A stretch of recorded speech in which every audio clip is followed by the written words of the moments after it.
أعوذ بالله من الشيطان الرجيم بسم الله الرحمن الرحيم الحمد لله الذي هدانا لهذا وما كنا لنهتدي لولا أن هدانا الله والصلاة والسلام على أشرف المرسلين سيدنا محمد وعلى آله وصحبه وسلم آمين. السلام عليكم ورحمة الله وبركاته. orúkọ mi ni Ibrahim Abiodun Chatta, òṣèré orí ìtàgé àti sinimá ni mí. Iṣẹ́ ayé ni mo máa ń ṣe, ṣùgbọ́n mi kì í ṣe ẹbọ, èmi kì í ṣe ẹlẹ́bọ, mi kì í tẹ̀lé àwọn ẹlẹ́bọ, mi kì í bọ òòṣà, bọ̀dé eléré ni mí, mi kì í forí mi balẹ̀ fún kankan yàtọ̀ sí Ọlọ́run ọba Allah. Onìkan náà ni mo gbàgbọ́ pẹ̀lú ẹ̀mí mi, pàtàkì ọkàn mi, ẹ̀mí mi, onìkan ni mo gbàgbọ́. Inshallah Rahman, nínú àánú rẹ̀ kó dákú ṣàánú mi kó má yẹ kí n rí àpadà sí aburú, òun náà ni màá tún gbàgbọ́ títí tí ó fi yọ ẹ̀mí mi kúrò lára mi. Nídè yìí ẹ̀yin ọmọ ìyá mi alápọ̀nlé jùlọ, mo fẹ́ sáré sọ̀rọ̀ kan fún yín. Ṣé rí àwọn eléré a máa ń busy gan, a máa ń ṣiṣẹ́, wọ́n máa ń pèsè wa ní show must continue even when you are dying. Àwọn yẹn sì máa tì wọ́n máa fọwọ́ kẹ́ẹ̀kẹ́ẹ̀kẹ́ tó wá mo sì kí wọ́n ní ó yá sáré ṣe sí nǹkan kìíní kan, bẹ́ẹ̀ ló ṣe wá ṣe rí. Ó ṣẹlẹ̀ sáwọn ọ̀gá wa ní jọ̀njọ̀ tó yẹ pé ọmọ wọn máa kú báyìí, wọ́n á dẹ̀ dé mọ́bí kan, wọ́n á dẹ̀ ṣeré wọn tán, ìyàwó wọn máa kú, máa ń ṣẹlẹ̀ bẹ́ẹ̀. So iṣẹ́ wọn máa ń jẹ́ ká busy. Àwọn aráalé wa, àwọn ọ̀rẹ́ wa, àwọn alásùnmọ́ wa nìkan ló máa mọ bí ló lè ṣàlàyé fún yín bí eléré ṣe máa ń busy tó. So wọ́n ní àfáà kan tí máa ń bú àwọn àfáà, ó bú mi lánàá lórí pé mo lọ sí Palace Aláàfin, mo sọ pé bàbá ṣe kálímà yẹn, pé bàbá pé kálímà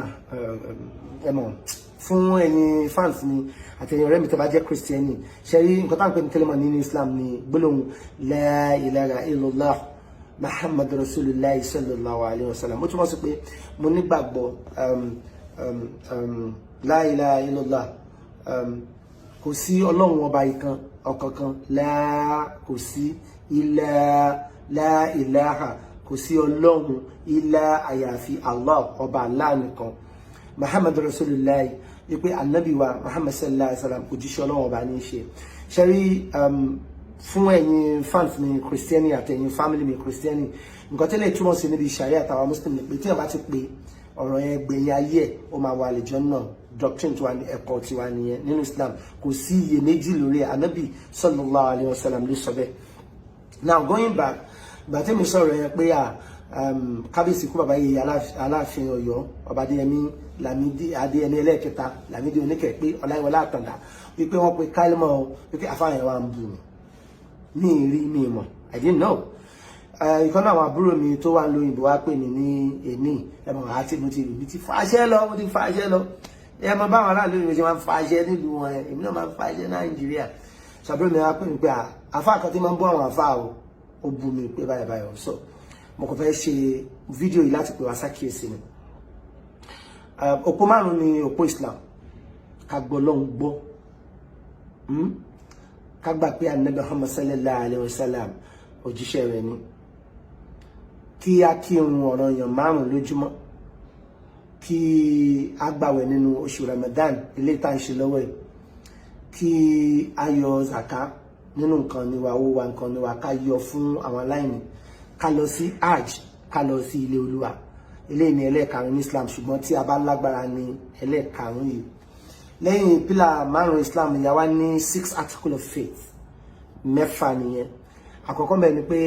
tu'minu billahi, ká gba Ọlọ́run ọba gbọ́ ní ti pátápátá nìyẹn o. Ká wá gba àwọn màláíkà rẹ̀ gbọ́. Ẹ mọ̀ pé àwọn màláíkà kò ń ṣe nǹkan tá máa ń rí, the angels, we don't see them but we have to believe them.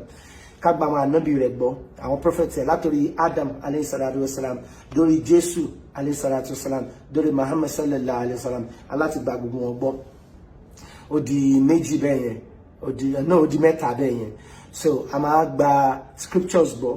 àwọn ìwé tí Ọlọ́run ọba sọ, the scriptures, Sufi Ibrahim, Taurata, Torah, ìyẹn Taurata Moses, Zabura Dauda, some of the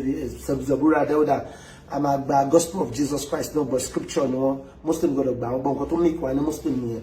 Lẹ́yìn tàbá a máa gba scripture Jésù gbọ́, àwọn àgbà Quran Muhammad sallallahu alayhi wa sallam tó reveal fún àgbàgbọ́ pé Ọlọ́run ọba látọ̀dọ̀ rẹ̀ ní àwọn ìwé ìtiwá. Ó di 4 nìyẹn. Ẹlẹ́ẹ̀karùn-ún bẹ́ẹ̀ ni pé a máa gbàgbọ́ ní Qadar, kádàrá wa mí pé nǹkan tó ń ṣe wá ń bì irú ọ̀rọ̀ tí mo sọ kò déédéé wáyé ó ti kọ́kọ́ Ọlọ́run ti mọ̀ pé yóò wáyé àgbọ̀lọ́gbọ́ dé stéèjì yẹn wípé kádàrá wà gbogbo nǹkan tó ń ṣe wá láyé àwọn nǹkan tá máa ń ṣe Ọlọ́run wa ló ní kádàrá Ọlọ́run máa fi sábàbí làwa jẹ́ Ọlọ́run máa fi wá ṣe sábàbí àbúrú kádàrá àgbàgbọ́ ẹlẹ́ẹ̀kẹfà ń bẹ ni pé àwọn àgbà ọjọ́ ìkẹyìn bọ̀ wípé tá bá ti kú ọjọ́ kan bẹ̀ o ìyá ọmọ mọ̀ kó fi àlàá kọ́dà ní ọjọ́ tá a dùn lórí ti ṣe wa yọmọ túbúlà sẹ́ra ayé ọjọ́ tá a ṣe ìṣirò ṣe wa àgbà pé ọjọ́ yẹn wà o a máa dún wájú ọba adẹ́dà tó máa gbé wa dìde padà lẹ́yìn ìgbà tó bá ti pa wá níbi ìtàn. So tí mùsùlùmí bá wà tí kò bá tako 5 pillars of Islam tí kò dẹ̀ tako 6 articles of faith kò tọ́ sí ẹnì kankan lẹ́nu láti sọ pé kì í ṣe mùsùlùmí.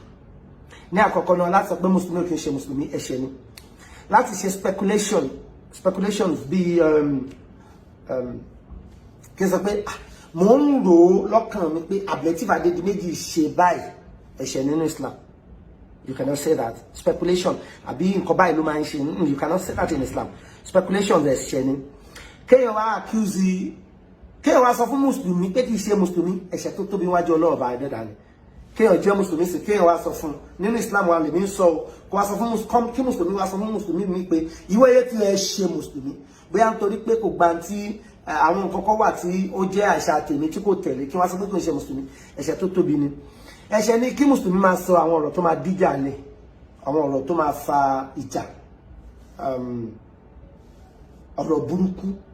tó lè dá ogun lẹ̀ ẹ̀ṣẹ̀ ni kí mùsùlùmí ṣe bẹ́ẹ̀ ẹ̀ṣẹ̀ ni gbogbo àwọn kan tí mo kà fún yín ẹ̀ṣẹ̀ tó lẹ̀ tóbi níwájú ọba adẹ́dà ni. ṣẹ́rí tí yorùbá ti tako òpó márùn Islam tí kò tako 6 articles of faith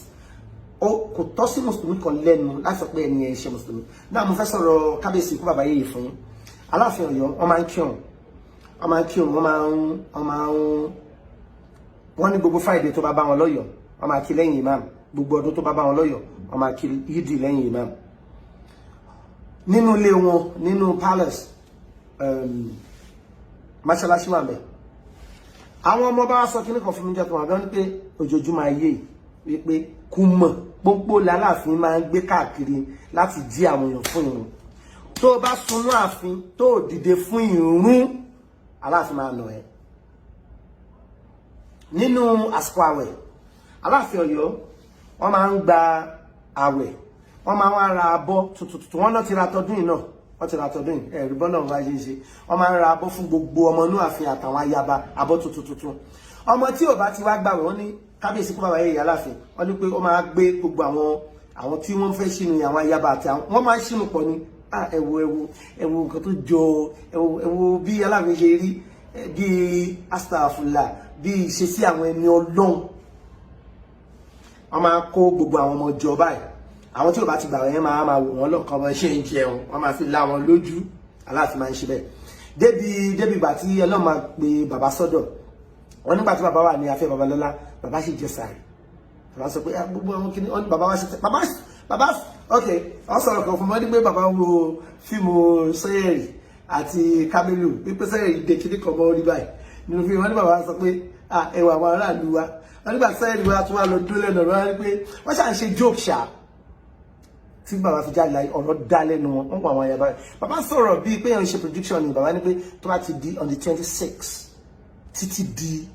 December àti màmá ṣẹlẹ̀ náà àfin wọ́n wá ránṣẹ́ sí àbúrò mi Báyọ̀ Tìjàní wọ́n ránṣẹ́ sí láti náà àfin wọ́n ránṣẹ́ sáwọn èèyàn pé bàbá ní táwọn bá ṣe kọ́ wọn máa ṣe interview àṣé bàbá ń lọ ní èjì bàbá ní èjì bàbá sì fìtì bẹ́ẹ̀ tí wọ́n fi sin bàbá àwọn tó wà mẹ́rin ni pé ara bàbá wọ̀n ẹsẹ̀ wọn nìkan ló tutù gbogbo ala máa kú lèmi kàn fẹ́ sọ fún wa gbogbo ala máa kú èyí tẹ̀mí wá ṣe tó kan èmi tó fi ní àáfàá yẹn bú mi ń sìn ní pé èmi sọ pé bàbá pé kálímọ̀ iṣẹ́ rí nínú Islam tí mùsùlùmí kan bá sọ̀rọ̀ fún mùsùlùmí ẹgbẹ́ pé nínú ààfin àwọn ayaba kéékèèké kan tó dó tí wọn kì í ṣe ayaba àgbàlagbà kò sí ayaba kékeré o